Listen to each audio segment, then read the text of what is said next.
Visur tai yra apie savęs išreiškimą, tai yra apie komunikaciją tavęs. Ir nesvarbu, ar tai būtų savęs išreiškimas tavo santykiuose, tavo namų aplinkoje, tavo buityje, tavo artimiausioje aplinkoje, ar tai būtų savęs išreiškimas tavo lyderystės zonoje ir ten, kur tu vedi, ten, kur tu vadovauji komandai, ten, kur tu esi matoma kaip vadovė arba vedlė lyderė kitiems žmonėms. Kuomet tu neini į komunikaciją, ar tai santykiuose, ar tai savo veiklos plėtroj, pradeda kurtis įtampa. Ta vieta, kur prasideda nepatogumas kūne, kur prasideda santykių griūtis, kur prasideda verslo stagnacija, kur tavęs reikalauja atnaujinti tavo komunikacijos įgūdžius, o galiausiai apskritai save išreikšti. Moteris, kada stovi šitoj vietoj, pradeda galvoti apie tai, apie marketingo strategiją, apie pardavimo strategiją, apie santykių komunikavimo su vyru strategiją, kokių tų žodžių reikia ir galbūt tu pati ieškodama to sprendimo santykių arba veiklos srityje konsultavaisi su eilę konsultantų, o galbūt naudoji ChatGPT, ieškodama to tobulo sakinio, to tobulo žodžio, to tobulo savęs išreiškimo būdo, kuris padėtų tau būti išgirstai, suprastai, vertinamai taip, kaip tu nori būti vertinamai, siekiamai, pasirinktai. Ir vėlgi akcentuoju, kad tai gali būti tiek tavo romantiniuose meilės santykiuose, tiek tavo veikloj lyderystėj. Ypač tada, kada tu eini iš senų būdų. Tai yra, kur tu visą tą vertę pritraukimą buvai parėmusi ant pastangų. Ir daugelis mano klienčių, kada aš dirbu su jomis, išties matau, kokios jos yra gabios, įvaldžiusios tam tikras taktikas, kas liečia artumo sukūrimą romantiniuose santykiuose. Tai yra moteriškos manipuliatyvios strategijos taktikos, ar ne, kurios tau padeda sukurti tam tikrą įspūdį, kad tu turi saugumą ir artumą santykiuose. Tačiau iš tikrųjų tai gali būti tik tai paviršius ir iš tikrųjų gali jaustis vieniša, netgi ir turėdama santykius.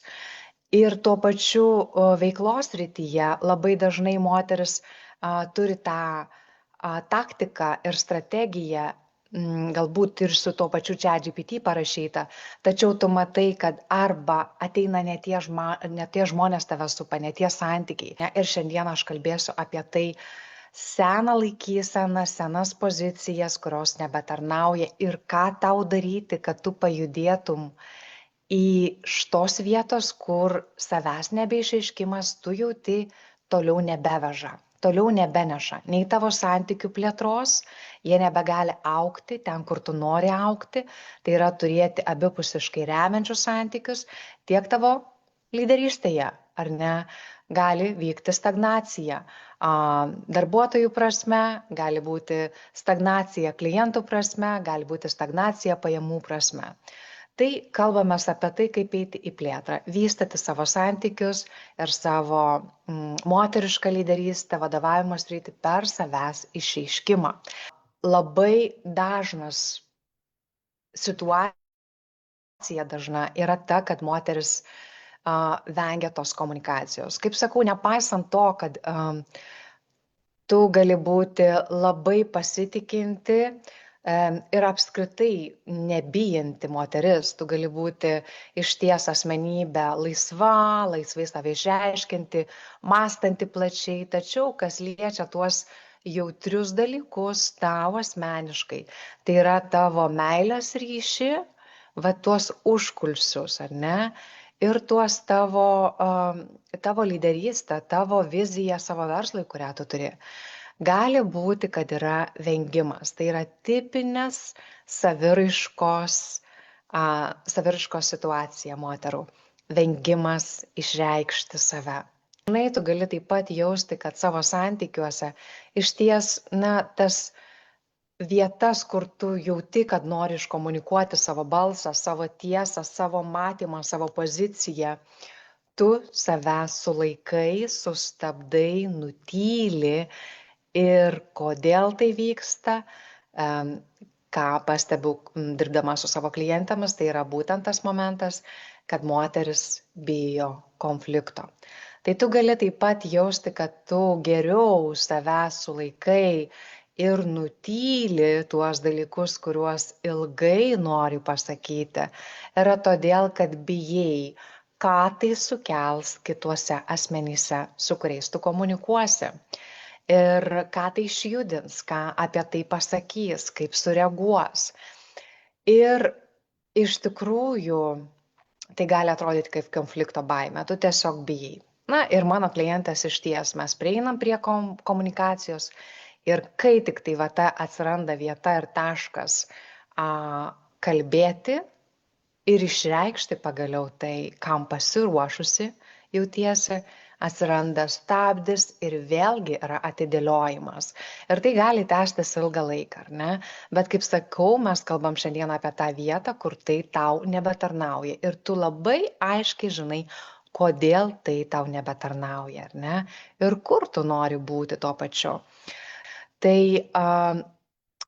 iš tiesų konflikto baimė ar kritikos baimė gali būti tik tai paviršinė vieta. Jeigu pažiūrėtumėm giliau ir aš su savo moterimis, kuriomis dirbu, mes einam į gylį, mes einam ne į paviršių, mes nedirbam, nebandom užglostyti to, mes einam į tai, kas yra tikra ir atrandame tai, kad iš tikrųjų labai gilioj vietoj tavo vengimas komunikacijos yra galiausiai baimė likti vienai.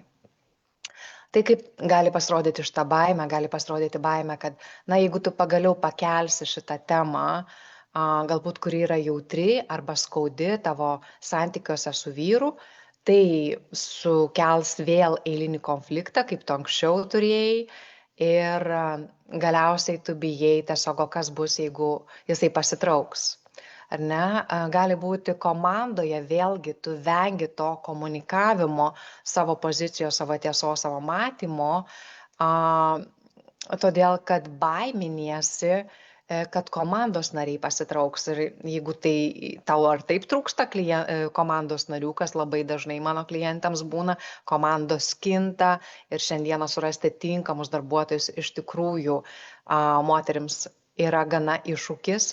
Tai gali tiesiog toleruoti tam tikras situacijas, prisitaikyti prie tam tikrų santykių, kurie tau nebetarnauja. Ir tu gali tiesiog toleruoti, bandydama išsaugoti tą poziciją, kad tu tik tai jaustumėsi saugi ir ne viena, pasiliktum su visų to krūvių atsakomybę.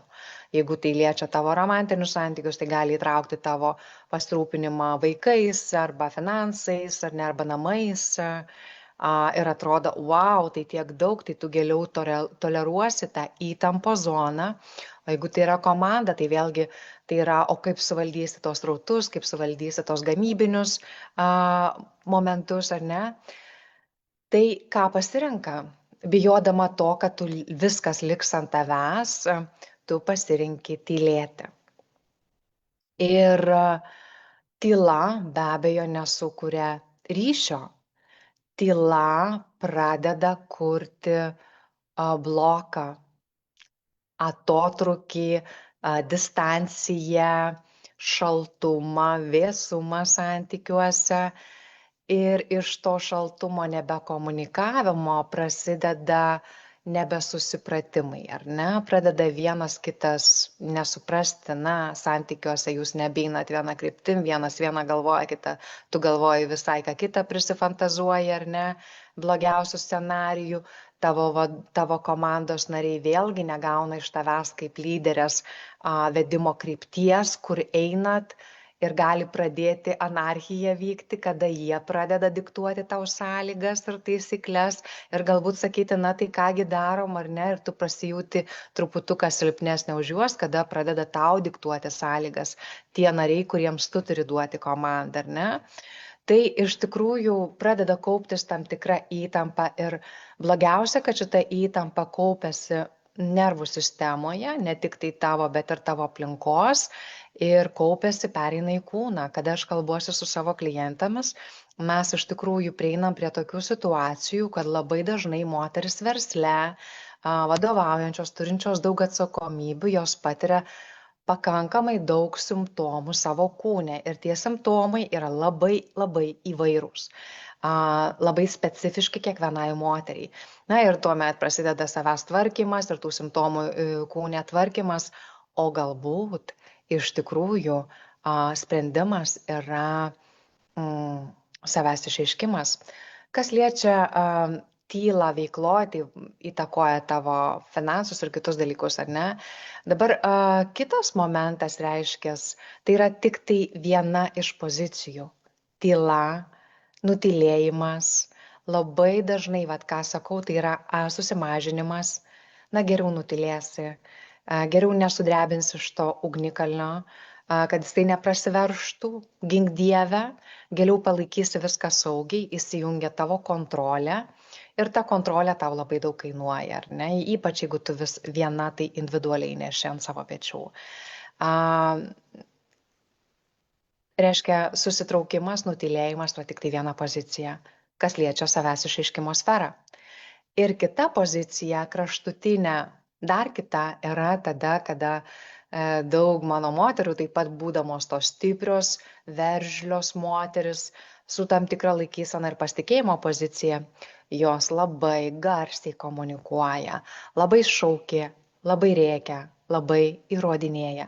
Tu bandai galbūt išsaugoti tą savo poziciją, tą savo tiesą, ar tai santykių srityje, ir bandai apginti ją, bandai eiti iš tos pozicijos įrodyti, bet vėlgi patiri, kad tai nesukuria ryšio.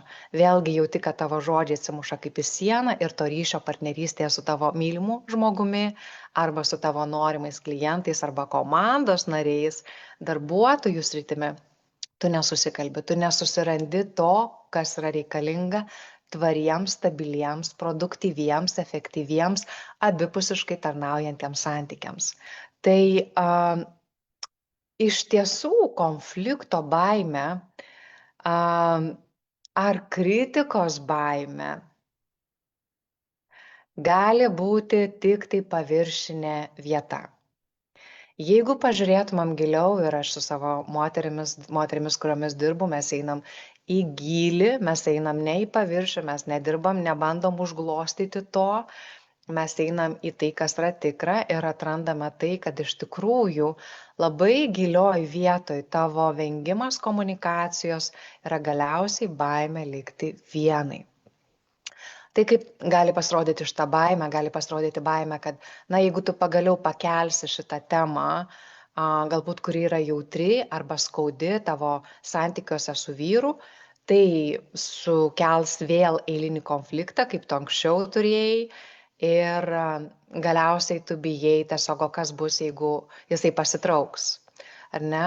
Gali būti komandoje, vėlgi tu vengi to komunikavimo, savo pozicijos, savo tiesos, savo matymo, todėl kad baiminiesi, kad komandos nariai pasitrauks. Ir jeigu tai tau ar taip trūksta komandos narių, kas labai dažnai mano klientams būna, komandos kinta ir šiandieną surasti tinkamus darbuotojus iš tikrųjų moterims yra gana iššūkis, tai gali tiesiog toleruoti tam tikras situacijas, prisitaikyti prie tam tikrų santykių, kurie tau nebetarnauja.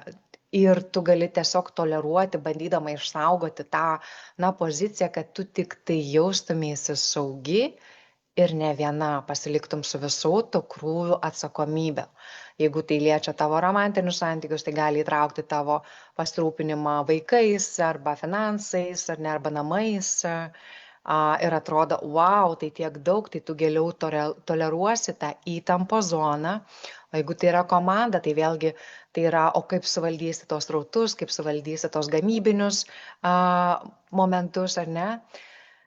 Tai ką pasirenka? Bijodama to, kad viskas liks ant tavęs, tu pasirinki tylėti. Ir tyla be abejo nesukuria ryšio.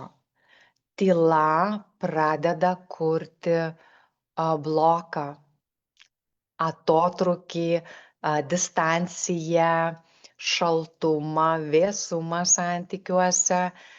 Ir iš to šaltumo nebekomunikavimo prasideda nebesusipratimai, ar ne? Pradeda vienas kitas nesuprasti, na, santykiuose jūs nebeinat viena kryptim, vienas vieną galvoja, tu galvoji visai ką kitą prisifantazuoji, ar ne? Blogiausių scenarijų, tavo komandos nariai vėlgi negauna iš tavęs kaip lyderės vedimo krypties, kur einat, ir gali pradėti anarchija vykti, kada jie pradeda diktuoti tau sąlygas ir taisyklės ir galbūt sakyti, na tai kągi darom ar ne, ir tu pasijūti truputuką silpnesnė už juos, kada pradeda tau diktuoti sąlygas tie nariai, kuriems tu turi duoti komandą, ar ne. Tai iš tikrųjų pradeda kauptis tam tikra įtampa ir blogiausia, kad šita įtampa kaupiasi nervų sistemoje, ne tik tai tavo, bet ir tavo aplinkos ir kaupiasi, pereina į kūną. Kada aš kalbuosi su savo klientėmis, mes iš tikrųjų prieinam prie tokių situacijų, kad labai dažnai moteris versle, vadovaujančios, turinčios daug atsakomybių, jos patiria pakankamai daug simptomų savo kūne ir tie simptomai yra labai, labai įvairūs. Labai specifiški kiekvienai moteriai. Na ir tuomet prasideda savęs tvarkymas ir tų simptomų kūne tvarkymas, o galbūt iš tikrųjų sprendimas yra savęs išreiškimas. Kas liečia tylą veikloje, tai įtakoja tavo finansus ir kitus dalykus, ar ne? Dabar kitas momentas reiškia, tai yra tik tai viena iš pozicijų.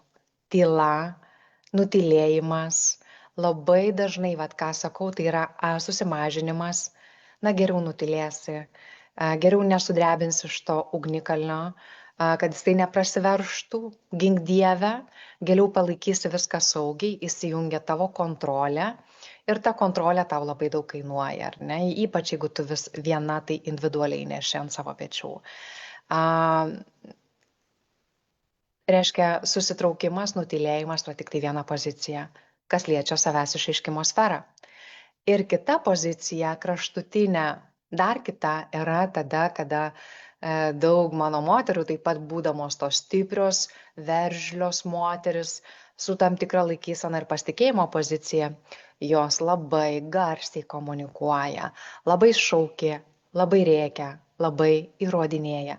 Tu bandai galbūt išsaugoti tą savo poziciją, tą savo tiesą, ar tai santykių srityje, ir bandai apginti ją, bandai eiti iš tos pozicijos įrodyti, bet vėlgi patiri, kad tai nesukuria ryšio.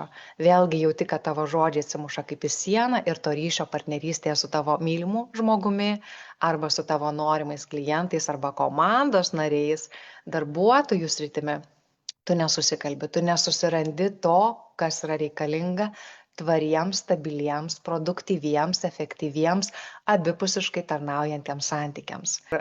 Labai dažnai moteris ieško magnetiškumo per strategijas, per tam tikras struktūras ir labai dažnai mano klientė, kuri įprastai yra per darymą, per galvojimą įpratusi veikti moteris ir pasiekusi išties gerų rezultatų tame, jinai klausia, tai jeigu ne tos pozicijos, tai ką man daryti? Ir aš kalbu apie tai, kad tai nėra apie darymą. Aš galiu suteikti tau tobulą strategiją, bet tai nėra vieta, nuo kurios mes pradedam mano darbe. Nes iš ties tiek santykių komunikacijoje aš duodu savo klientams formulę, strategiją, kaip kalbėti su partneriu naujų būdų, kur tu būtum išgirsta ir kur santykis peraugtų į abipusiškai remiantį santykį.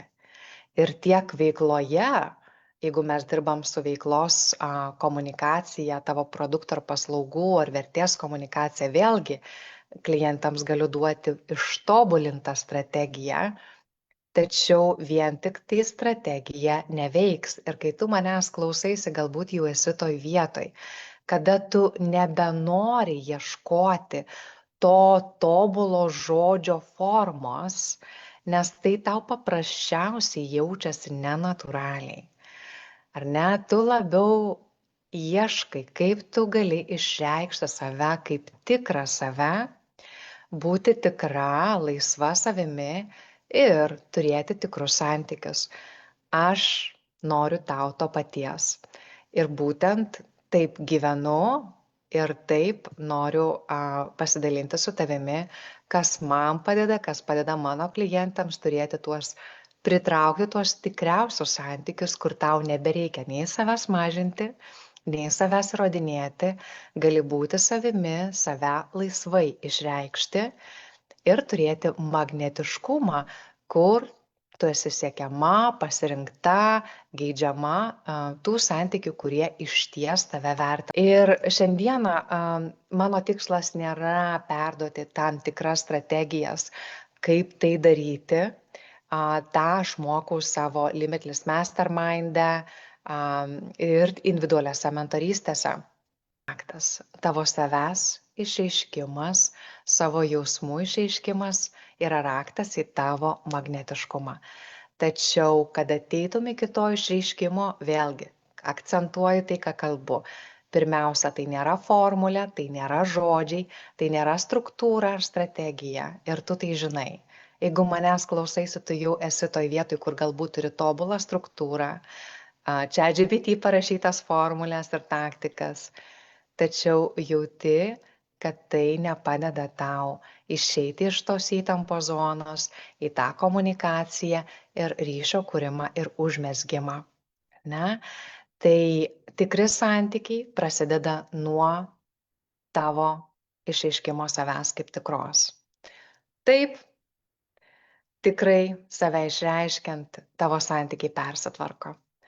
Ir jie persitvarko tavo meilės ryšyje, dažniausiai į gerą, jeigu tu teisingai iškomunikuoji, ką mano klientas gauna ir mato evoliuciją ir vystimąsi savo santykiuose netgi tada, kada jie buvo labai įtampos įšalo žemėje. Ir išties pradeda vystytis, pradeda gilėti santykiai ir jūs patenkate su partneriu į gilesnės meilės, tikresnės meilės ir tvaresnio santykio zoną, evoliucija ir lygiai taip pat tai yra evoliucija tavo lyderystės meistriškume, ten, kur tu vadovauji ir jeigu tu išreikši save teisingą formą, tu būsi išgirsta, tavo vizija bus išgirsta, tavo lyderystę norės sekti. Ir galiausiai tu jausiesi karalienė savo karalystėje, kur tu vedi kryptį, o ne tau nurodo, kiti diktuoja savo sąlygas. Ir kas liečia tavo klientų pritraukimą, vėlgi tai yra raktas išties į tų tikrų lygiaverčių partnerių pritraukimą ryšių, kurie tarnauja abipusiškai abiem pusėm ir abiem pusėm gerai jaučiasi. Jeigu tu išklausai šitą laivą, šitą video ir jauti, kad esi toj zonoj, kur tyla tave vargina, kur įtampa nebetarnauja ir kur supranti, kad gali susirinkti geriausią strategiją ir galbūt ten reikia tau paramos, aš galiu tau padėti sujungti strategiją su tavo moteriška laikysena, kur duete tai kuria magnetiškumą. Tai jeigu supranti, kad kažkas turi keistis ir nebenori eiti viena, tam, kad nebekartotum tų modelių susitraukimo, susimažinimo arba savęs įrodinėjimo ir turėjimo garsiau šaukti ir daugiau daryti, aš kviečiu tave susisiekti su manimi ir pasikalbėti apie tai, kaip aš galiu padėti tavo specifiniai situacijai. Žinok, kad tu esi ne viena ir tyla ryšio nekuria, savęs neišreiškimas netarnauja niekam. Yra išeitis, yra puiki laikysena, kuri remia visus tavo santykiuose. Ir tikiuosi, kad mes pasikalbėsim tai aptarti.